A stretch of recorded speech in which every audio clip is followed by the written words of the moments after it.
నేను రామ్ చరణ్ ఉన్నప్పుడు, నేను పుట్టినప్పుడు నేను ఇంటర్ ఎప్పుడు చదువుతున్నాను.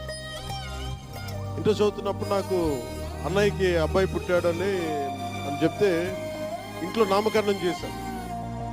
నామకరణం చేసినప్పుడు మా నాన్నగారు పెట్టిన పేరు, మా ఇంట్లో అందరికీ ఆంజనేయ స్వామి పేరు రావాలి, మా ఇంటి దైవం అని.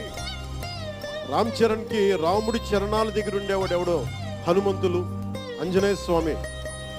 నిత్యం బలం ఉండి కూడా వినయ విధేయతలతో ఉండే వ్యక్తి ఆంజనేయ స్వామి. ఎంత ఎదిగినా, ఎంత శక్తిమంతుడైనా, అడిమాది అష్టసిద్ధులున్నా తన శక్తి తను తెలియకుండా ఎదిగే కొద్దీ ఒదిగుండే ఆంజనేయ స్వామి లాగా ఇతనికి రామ్ చరణ్ అని పేరు పెట్టాలని చెప్పి మా నాన్నగారు ఆలోచన చేసి తనకి రామ్ చరణ్ అని పెట్టారు.